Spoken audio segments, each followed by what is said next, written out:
Madame, Monsieur, bonsoir et merci d'avoir pris ce rendez-vous de l'information. Au sommaire de cette édition, la phase répressive concernant l'occupation des espaces publics est effective dans la ville de Porto-Novo. Dans ce journal, vous suivrez le constat fait par nos confrères de Guérit TV Monde. Il ne s'agit pas de limitation de naissance, mais de parentalité responsable. C'est en partie, donc, en ces termes que le porte-parole du gouvernement s'est prononcé sur Radio Cotonou concernant la question des assises sur la croissance démographique et le développement au Bénin. Nous en parlerons également. Et puis, embargo sur les céréales. L'Ukraine porte plainte auprès de l'Organisation mondiale du commerce contre 5 pays de l'Union européenne, dont la Pologne. Les détails en page internationale. C'est tout pour le sommaire. Vous gardez votre position pour le développement de ce journal.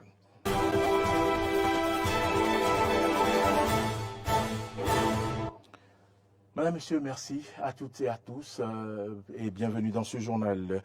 La question des assises sur la croissance démographique et le développement au Bénin continue de faire l'objet de réflexions et de débats.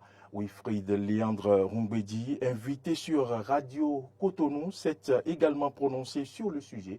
Le porte-parole du gouvernement a expliqué la position du gouvernement. Suivons ici un extrait de ses propos. Les naissances évoluant à un rythme exponentiel, les ressources à un rythme plutôt arithmétique, il va y avoir une dichotomie entre la population et les ressources disponibles pour satisfaire les besoins de la population. Donc, un État responsable, quand il voit cette tendance-là, qu'est-ce qu'il fait? Il s'assied et dit, si nous continuons ainsi, nous risquons d'aller vers le scénario Wahala. Et c'est pour ça que le gouvernement dit que la vraie question pour nous, ce n'est pas la taille de notre population. Le gouvernement ne dit pas qu'à 13 millions, le Bénin est trop peuplé aujourd'hui, ni qu'on est sous-peuplé. Par contre, le gouvernement dit, avec ce niveau de population, rapporté aux ressources dont nous disposons, si nous ne faisons rien et que ça continue ainsi, les manques que nous avons aujourd'hui, les plaintes que nous avons, les Béninois qui viennent après nous vont perpétuer les mêmes plaintes et les mêmes manques. Regardez aujourd'hui, nous faisons cantine scolaire.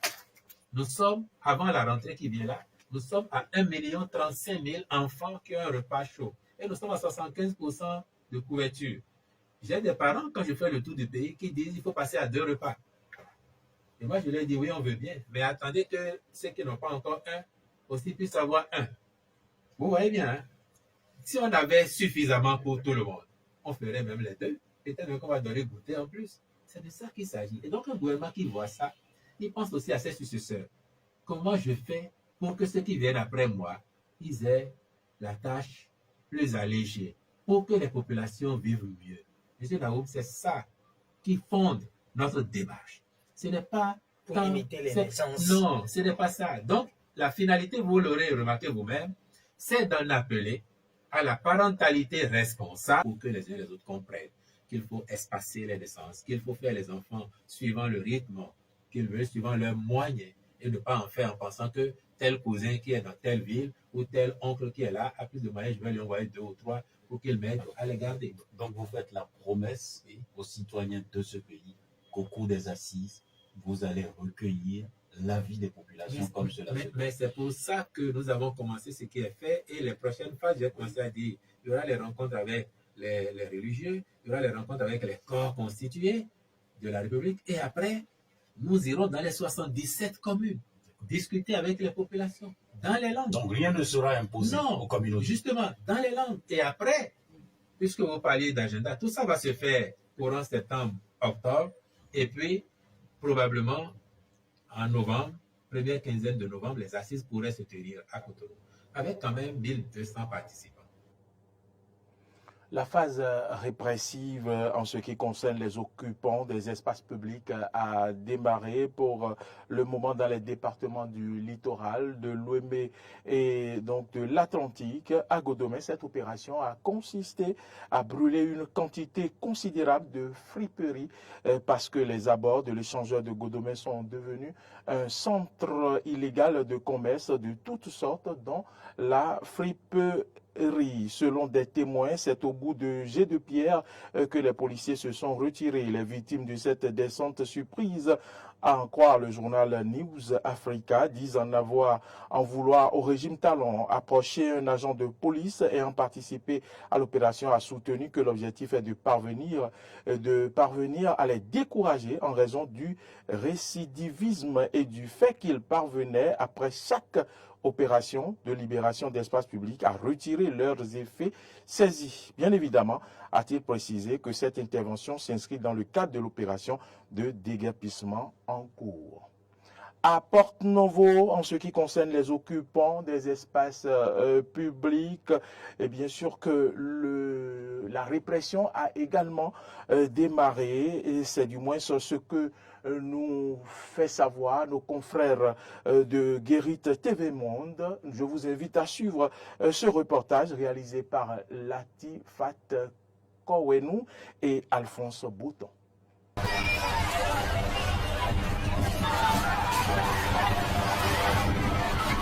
Fini l'occupation anarchique des espaces publics de la ville de Porto-Novo.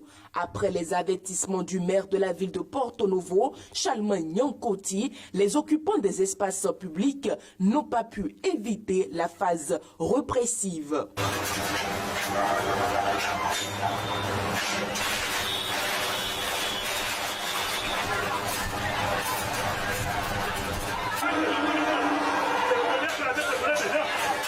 L'incivisme a poussé certains citoyens à coloniser ces espaces publics. Nous avons estimé que ces populations qui ont colonisé ces espaces publics n'ont pas compris l'objectif qui est poursuivi par le gouvernement à travers cette forme d'aménagement. Ce 15 septembre 2023, les vendeurs qui exploitent illégalement les espaces publics ont compris à leurs dépens cette lutte que mène la municipalité de Porto-Novo. En effet, les trottoirs étaient pleins centraux, occupés tout au long des voies bitumées et réhabilités non plus d'attrait. Avant de passer à cette étape de répression, plusieurs actions ont été menées par la mairie de Porto-Novo. Diverses séances de sensibilisation ont été couronnées la dernière fois par la descente du maire. Et aujourd'hui, nous avons décidé sur instruction des autorités au plus haut niveau de passer à la phase répressive.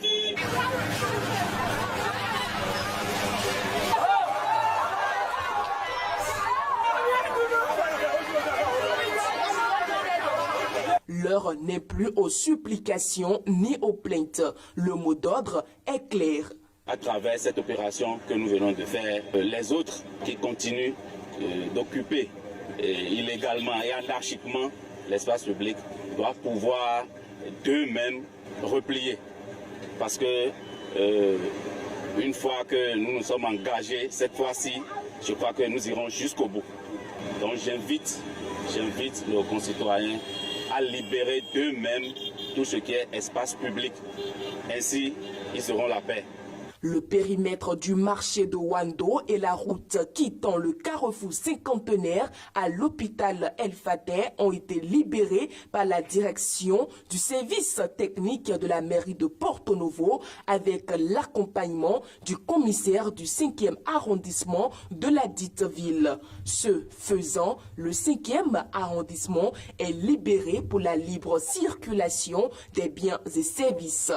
Mais attention aux récidivistes. Revenons maintenant à Cotonou. La vente d'articles venant d'Europe est connue de tous, comme dans d'autres villes du Bénin où se pratique ce commerce. Plusieurs articles sont exposés à des prix raisonnables dans les boutiques dédiées au dit commerce, ce qui fait qu'ils sont accessibles par un grand nombre de personnes. Arthur Wendo nous amène dans l'univers de ce type de commerce. Suivons son reportage. Objets de tout genre et tous de la brocante occidentale font la coqueluche des habitants de la capitale économique du Bénin. Ici, on les appelle les venus de France. Ordinateurs, téléphones portables, cuisinières, matelas et même des produits alimentaires sont exposés à tous les coins de rue de Cotonou. Nous vendons tout ce qui fait trait au meublement. Il s'agit de postes télé, la télévision, le salon, tout ce qui cadre avec quand même. Les prix varient de 300 000 600 000. Bon, les Béninois aiment ça parce que c'est résistant et c'est la qualité. Donc, si tu achètes venu, ça peut faire 3 ans, tu ne vas rien retoucher. Mais si tu achètes neuf, c'est seulement 1 an, c'est déjà gâté. Le rapport qualité-prix de ces articles est de mise. Selon des clients, les choix sont multiples et les prix accessibles. Je suis venu pour acheter une canne à main. Venu là, c'est plus durable que ce que les gens vendent dans les boutiques. On va te dire que c'est neuf ou c'est ceci, c'est cela. Ainsi de suite. C'est ça qui fait que nous choisissons plutôt acheter les venus là. Non seulement le prix est bon, la qualité est encore bonne. Puisque ce qu'on a vendu dans la boutique peut-être à 20 000, tu peux trouver ça sur le marché à 10 000. Je suis venu prendre le bollier pour mon nouveau bébé. Ça résiste à l'utilisation. Ça prend du temps pour s'égarer. Bon, on s'est arrangé sur 25 000. Chacun ici vante les mérites de son étalage. Je mets l'accent même très résistant parce que nous ne pouvons pas comparer l'usage du blanc et celui de l'africain. Donc le blanc met trop de confort sur son usage. Nos produits, par exemple, sont confortables par rapport aux boutiques. Bon, les boutiques là, par exemple, il y a certains qui viennent payer chez nous aussi pour aller faire des entretiens, pour augmenter des prix, pour vendre. Il y a d'autres qui mélangent avec le neuf. Donc au fait, c'est ça qui gâte le marché. Donc si vraiment vous voulez vendre, il faut vendre venu seulement. Il ne faut pas mélanger avec les neufs. Par exemple, ici j'ai les casques, tout c'est venu. Il n'y a pas neuf dedans. Kader et bien d'autres ne sont que de simples revendeurs. Ils ont opté pour ce commerce depuis plusieurs années. Et cela ne semble ne plus les arranger. Les objectifs visés à l'origine ont pris un coup vu le caractère vieillot de certains objets et des difficultés qu'ils rencontrent. De nos jours, le business n'est plus rentable.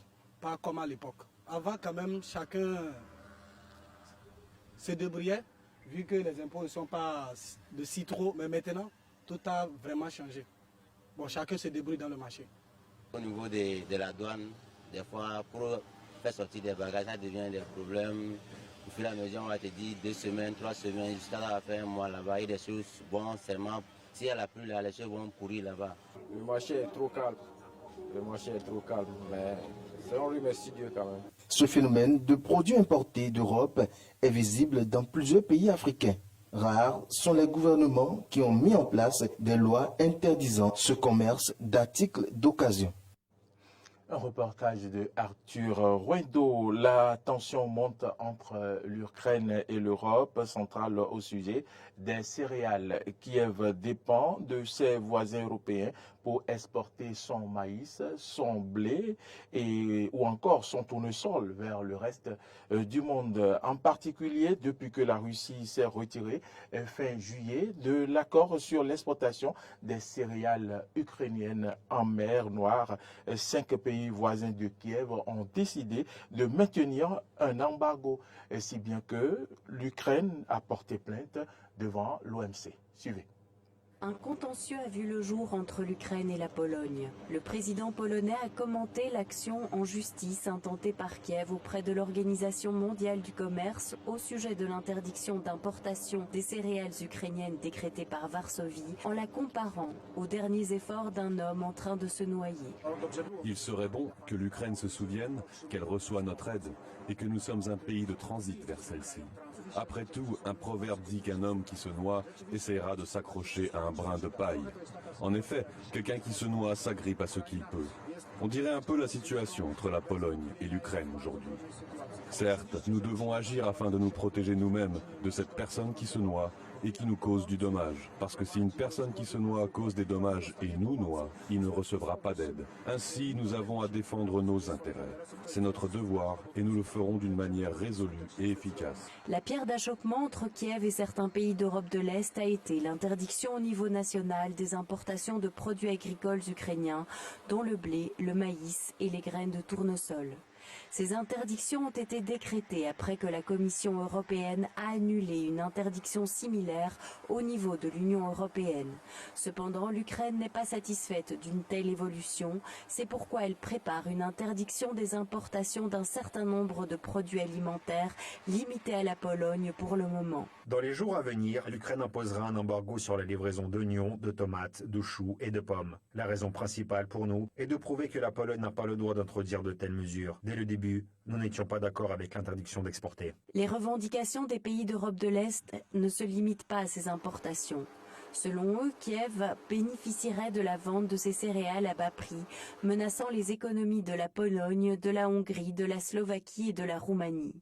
Le ministre hongrois de l'Agriculture a également critiqué la présidente de la Commission européenne, Ursula von der Leyen, qui selon lui fait passer les intérêts des pays tiers avant ceux des membres de l'UE. La décision de la Commission européenne de ne pas prolonger l'embargo temporaire sur les importations constitue un sérieux problème. Et le fait que la présidente de cet organe, Ursula von der Leyen, ait consulté à ce sujet non pas les dirigeants des pays européens, mais le président ukrainien Volodymyr Zelensky, soulève des questions politiques. Malgré la position des dirigeants bulgares de ne pas rejoindre le bloc des pays qui ont interdit les importations de céréales ukrainiennes, les agriculteurs du pays exigent que le gouvernement suive l'exemple d'autres pays d'Europe de l'Est. C'est ce que confirment les manifestations d'agriculteurs qui secouent le pays et les colonnes de tracteurs qui traversent la Bulgarie pour appeler au blocus des produits agricoles ukrainiens. Madame, Messieurs, c'est ici que se referme ce journal. Merci à toutes et à tous de l'avoir suivi. L'information continue sur nos différentes plateformes, vous le savez, YouTube, Facebook, Twitter et sur notre site internet www.bene-eden.tv. Mais vous pouvez également nous suivre en téléchargeant notre application, c'est Eden TV Diaspora FM sur Play Store ou App Store. Demain, quand il sonnera 8 h, on se retrouve sur Matin d'Eden. Bonne suite de nos programmes et à demain.